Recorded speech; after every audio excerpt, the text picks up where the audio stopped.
Commence, quand vous voulez. Je prends la parole en premier. Non, il faut quand même qu'il se lance.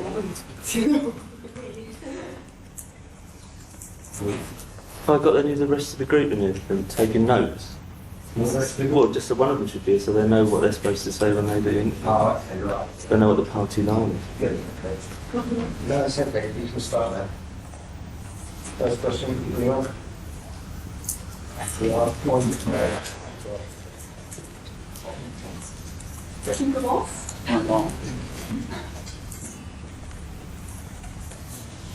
So, do you have a question? Yeah, okay. Thank you. So, Albert, who makes this church actual competition right now before New York Olympic Games? I might as well start with being honest. It'd be easier, isn't it? I think that the sort of backstory to this Greatest Hits was when we released an album called Galore in '97. The various record companies really wanted the Greatest Hits at the time, and I resisted that because I thought that Galore should be a companion piece to Standing on the Beach, which was the first 10 years of singles, and Galore was the second 10 years. And I thought there was a certain symmetry to it. I wasn't really interested in the Greatest Hits. And with the release of Blood Flowers last year, I declined the offers to re-sign to any of the majors and to Fiction as well.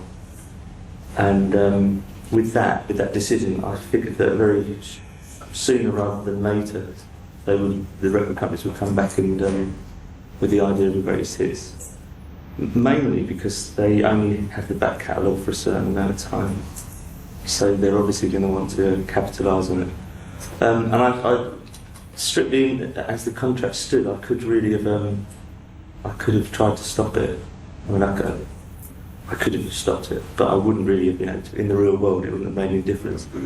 So I figured it would be better to get involved in the project and try and make it more exciting than just the kind of, rushing out of Greatest Hits, because I wanted to have some kind of input into the track listing and the packaging, and I'd also thought about how to make it more interesting for fans, because I think that, because my age probably, I remember when Greatest Hits always happened after a band had finished, as like a full stop to their career, and so you didn't really have to worry about if you upset the kind of the core fan base because the group had ceased to exist.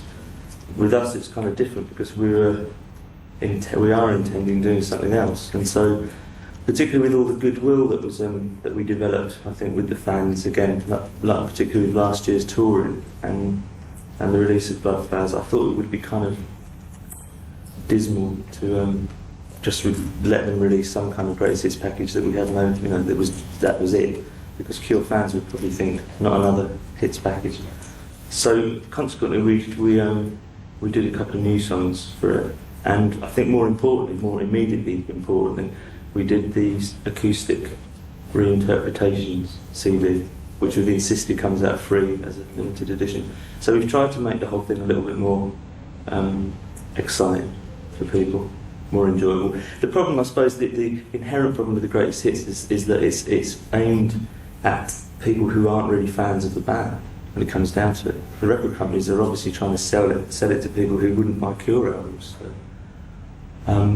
But I think we've succeeded in making it a little bit more entertaining for Cure fans. So at least you get 2 albums for the price of 1, and you get a couple of new songs. So.